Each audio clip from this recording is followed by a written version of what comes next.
जय श्री कृष्णा। मारवाड़ी गीत भजन व्रत कथा में आपका फिर से स्वागत करती हूँ। आज मैं आपको भाद्रपद माह के शुक्ल पक्ष एकादशी की कहानी कथा सुना रही हूँ। मेरी कहानी आपको पसंद आए तो शेयर और लाइक ज़रूर करना और कमेंट करके बताना कि मेरी कहानी आपको कैसी लग रही है। भाद्रपद माह में शुक्ल पक्ष एकादशी को पद्मा एकादशी या परिवर्तनी एकादशी या जयंती एकादशी नाम से जाना जाता है। हिंदू शास्त्रों में इस एकादशी का बहुत ही महत्व बताया गया है। मान्यता है कि चातुर्मास के शयन के दौरान भगवान श्री हरि विष्णु इस दिन करवट बदलते हैं। इस दिन भगवान श्री हरि विष्णु के वामन स्वरूप की पूजा की जाती है। यह व्रत बहुत ही पावन है। इस व्रत के प्रभाव से सुख सौभाग्य की प्राप्ति होती है। इस व्रत में कुछ सावधानी बरतनी चाहिए। एकादशी के दिन किसी भी प्रकार की दातुनिया का इस्तेमाल नहीं करना चाहिए। इस दिन चावल का सेवन करने से परहेज करना चाहिए। किसी दूसरे का दिया हुआ भोजन करने से बचना चाहिए। एकादशी के दिन पान का सेवन नहीं करना चाहिए। एकादशी के दिन तामसिक भोजन नहीं करें, अहंकार नहीं करें। एकादशी का दिन व्रत, स्नान, दान आदि के लिए बहुत ही फलदायी माना गया है। इस व्रत में वामन भगवान की कथा को सुनना अनिवार्य है। इस व्रत में ओम नमो भगवते वासुदेवाय का जाप करना चाहिए। पद्मा एकादशी पर संकट में पड़े लोगों की हर समय संभव सहायता करें।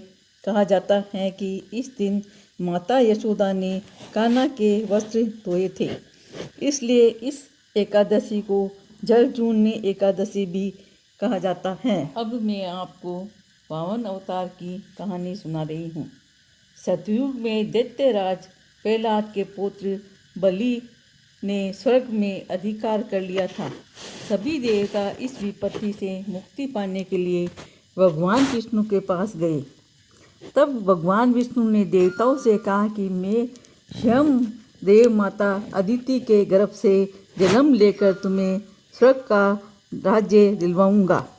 कुछ समय पश्चात भाद्रपद शुक्ल द्वादशी को भगवान विष्णु ने वामन अवतार के रूप में जन्म लिया।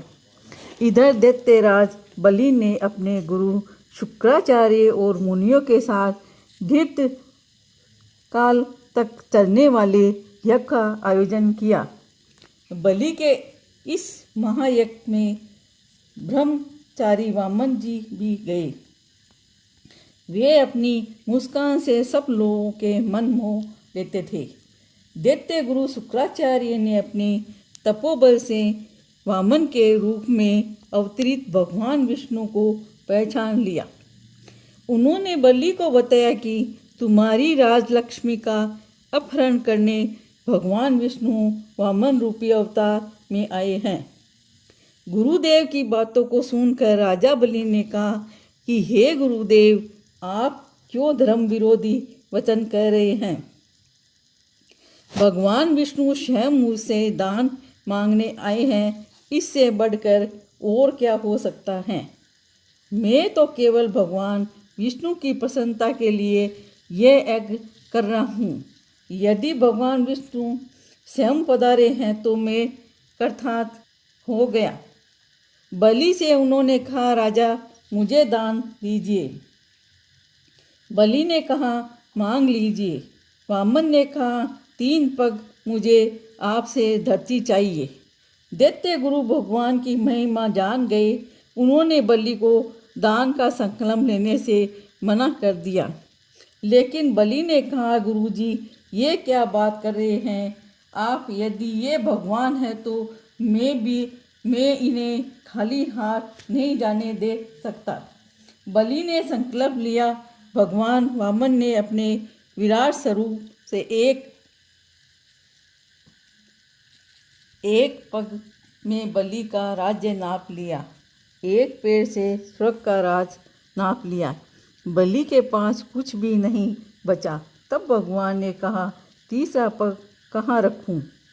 बलि ने कहा, मेरे मस्तक पर रख दीजिए। जैसे ही भगवान ने उसके ऊपर पग धरा, राजा बलि पाताल में चले गए। भगवान ने बलि को पाताल का राजा बना दिया। बोलो श्री विष्णु भगवान की जय हो, बलि वामन भगवान की जय हो।